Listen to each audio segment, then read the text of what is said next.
So I read a new report from the University of Wollongong that was called Food is Glue. And the report said that lots of services use food as a way to connect with people and who need support, and that builds trust and confidence. And from there, then they can go on and offer them other services or refer them to other places. And I hear that's something that you do, Cath, in your work. Absolutely, it is. Food security is essential to what we do at Bellambi Neighbourhood Centre. Wonderful. I can't wait to hear more about it. I'm Nikki Sloan. I'm CEO of Community Industry Group, and we're coming to you today from beautiful lands of the Dharawal people to bring you Community Matters, the podcast that explores community issues with people who are making a difference.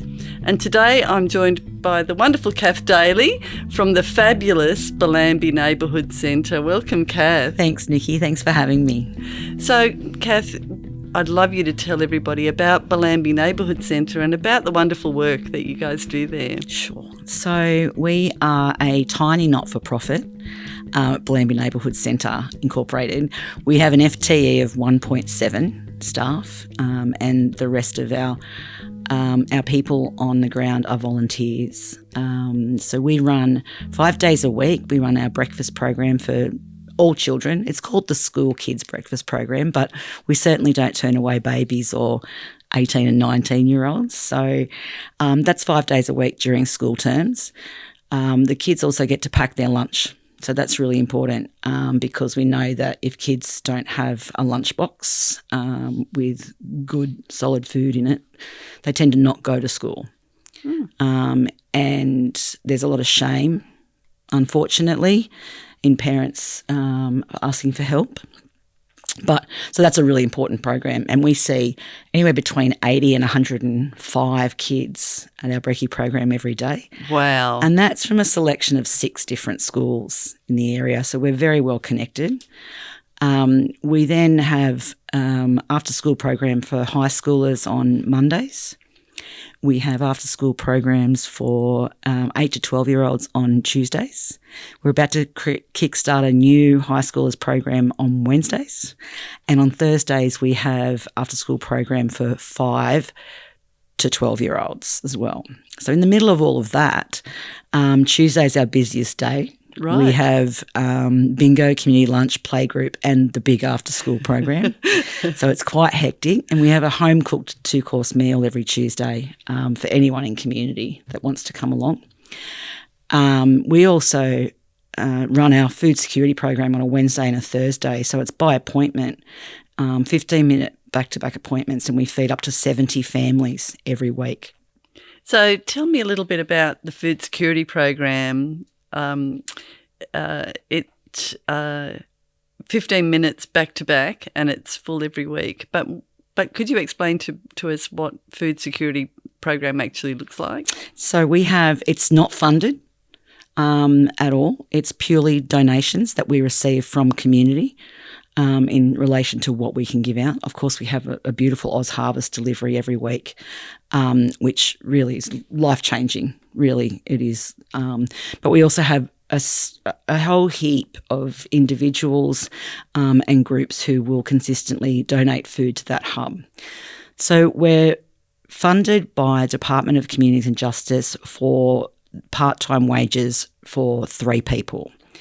Everything else is either grants or donations. That's how we run our service. We have a waiting list at the moment too for more people, because obviously the cost of living crisis, we all know how expensive the cost of food is, but we do our very best to not turn anybody away every week. So the food security program, they come in, they've got 15 minutes. Is it a shopping experience? So we actually know our clients so well. So when we induct our clients to the food security program, we take their details, not for any other reason except to know who's in their family, how many there are, if there are any food allergies, all those kinds of things. Right. So we actually pack out the groceries for our clients.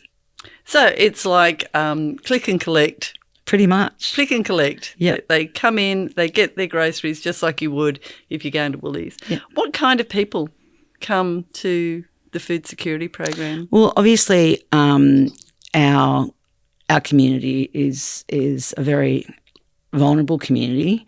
We have lots of families. We have lots of large families as well, some with 9 children, some with 7 children, some with 5 children.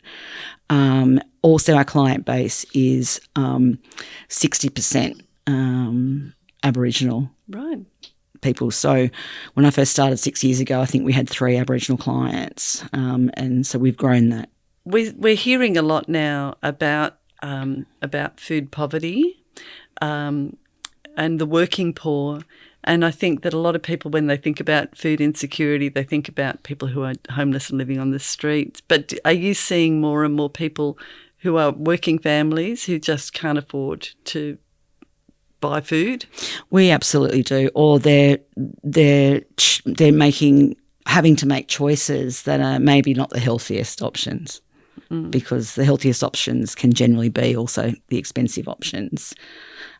So, you know, we had an increase in our client base for food security during COVID, and we saw a lot of working poor, because in the northern suburbs of the Illawarra there was a lot of airline staff who had never been without work before.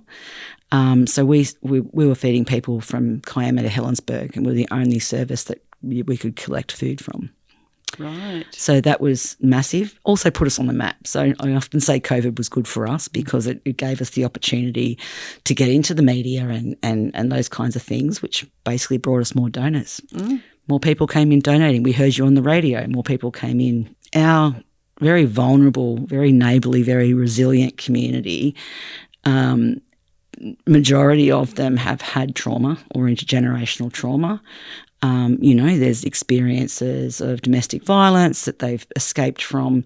So it's a wide range of people who have really experienced a lot of trauma, which disenables people to work or to have a lack of anxiety to even consider it, you know. So the food is the glue, definitely. Yes. Definitely. And all of our programs, the food is the glue.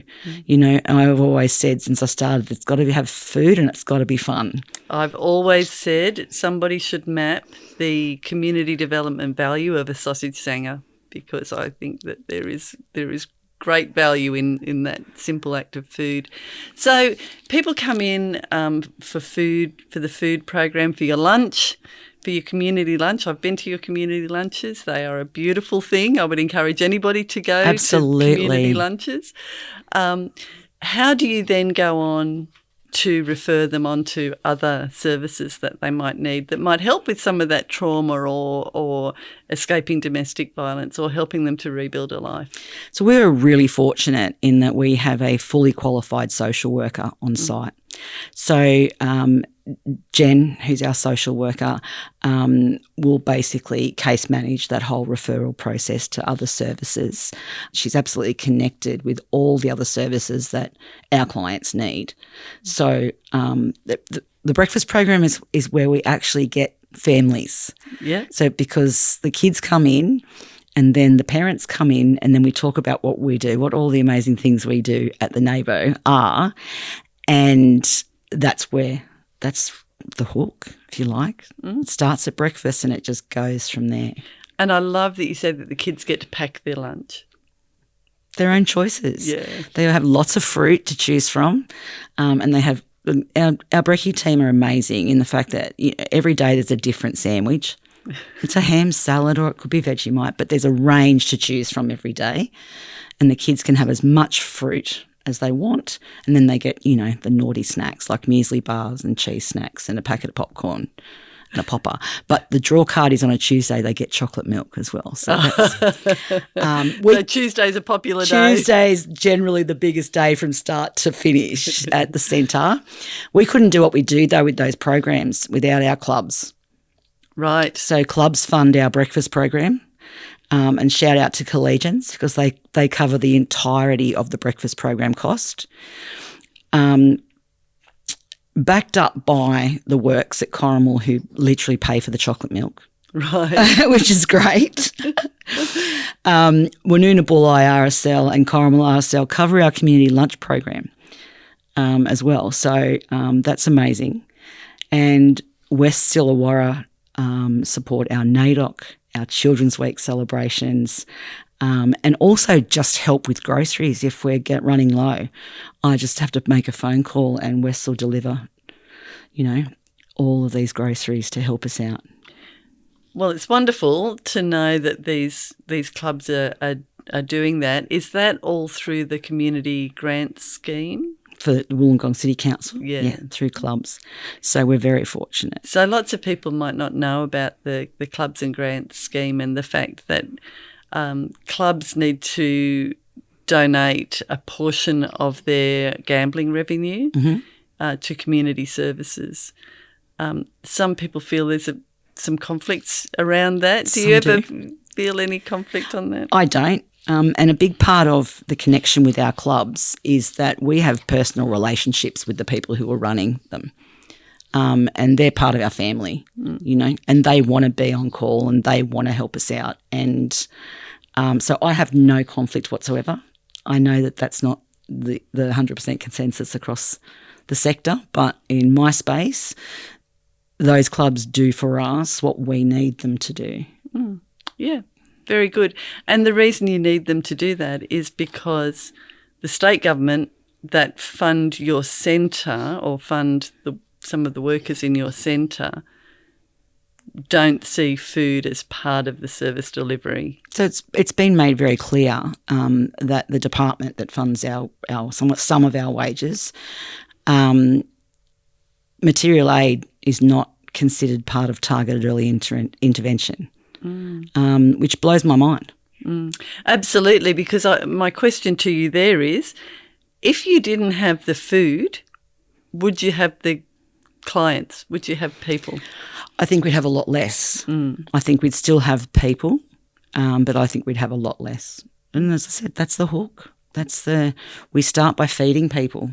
Right? Everybody deserves to be fed and everybody deserves to have a lunchbox and go to school. Yes, absolutely. Absolutely. We would hate to think that children are not getting an education because of the shame of not having something in their lunchbox. That's right. And we've already seen an increase. So we're very fortunate that the Minister for Health, the Honourable Ryan Park, funded us to open for wages a 5th day. Right. So since the 2nd of September last year, we've been fully operational 5 days a week.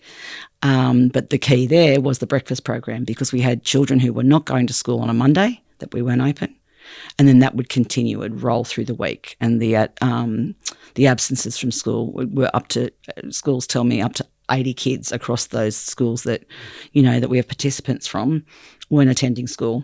So that's interesting. So the Ministry of Health are funding 1 day a week? Yes. So that's amazing that of course, Ryan Park is a good friend of ours. We know Ryan, he's a wonderful Minister for Health, but recognising the health impacts of not having access to that program. Right. And it's not just physical health and wellbeing, it's mental health and wellbeing. Absolutely.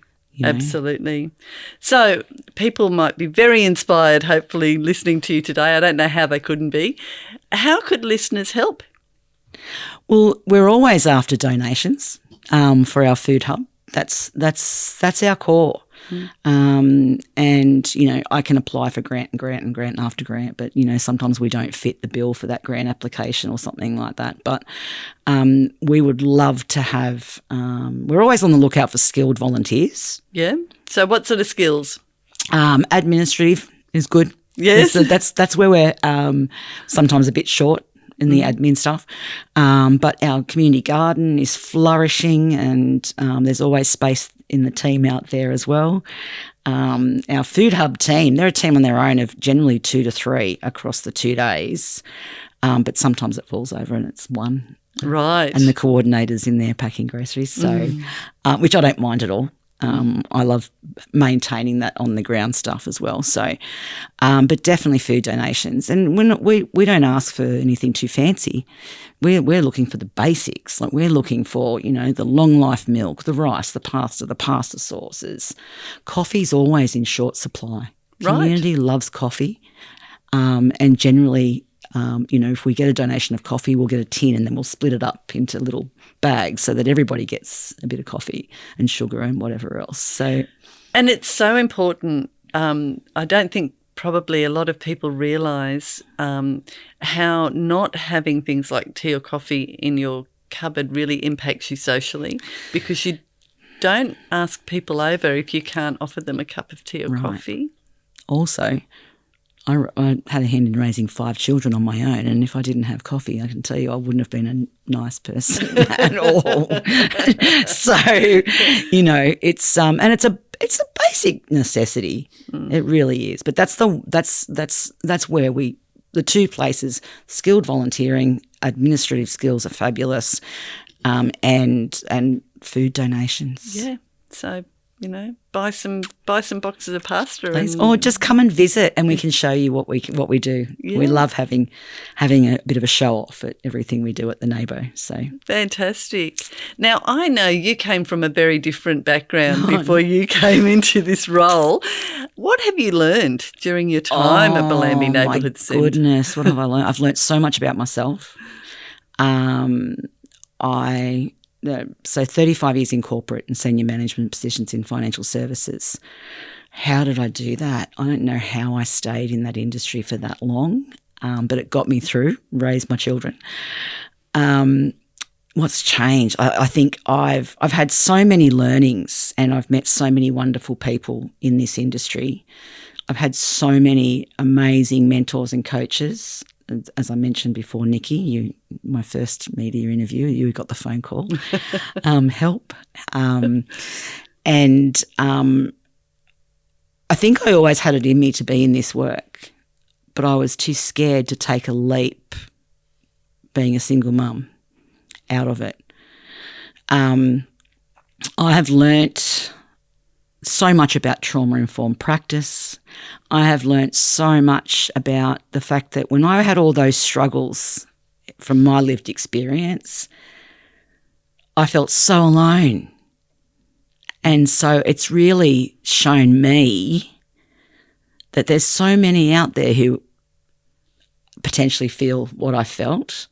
And I raised a kid with special needs, and, back in the day when ADHD wasn't on the education plan, that was very traumatic going through that on my own. But now I've got all of this stuff I can share. And that's probably one of my favourite parts of my job, is that I'm so passionate about advocacy, but also not always on a grand scale, on an individual scale, advocating for those mums and dads who are doing it tough. And if I never thought that I would use my lived experience in a career. Yeah, yeah. And here I am, almost 6 years to the day that I started, when I went, what have I done? Because it was so different. But I have the best job in the world, and that is partly because I have the most amazing community, the most resilient, neighbourly community that is Bellambi and the surrounds. So beautiful. So this podcast series is called Community Matters. Could you tell us about a person in the community who matter to you? Definitely our elders to start. So I'm a proud Wiradjuri woman, which I only discovered some 3 years ago. Wow. So my dad was part of the stolen generation, and he was taken from Lithgow to an Aboriginal boys' home with his younger brother. And whilst he was alive, we knew none of this.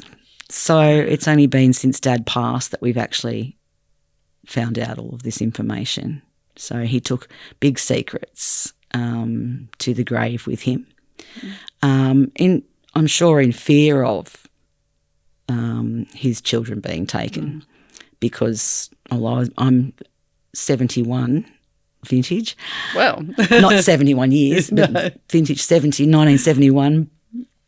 And babies will still being taken in the 70s. So that's been a big journey for me. And I've been very fortunate that I have amazing elders who give me guidance, and also amazing knowledge holders. And Sharon Hanlon is my direct knowledge holder because she's on my board of management, and she guides me beautifully. How wonderful. And what a journey for you. But I love that you recognise the elders, because I think that is something that as a community we could all learn so much from Aboriginal people, that respect for elders, that keeping elders part of community. I think that in Australia, we talked just recently to Val Fell, 96-year-old amazing advocate, and she talked about the impacts of ageism. And I think we have so much of it in our general community, but Aboriginal community really cherish their elders. And it's that, I mean, we could talk about a million different topics, but our Aboriginal people could teach it. I've been trying to teach us for so many years the right way to do things, yes. Right? And we weren't listening. No. You know, so what we need 97% of the population to actually stand up and increase their allyship. That's what we need. 97% of the population to actually get on board and be allies.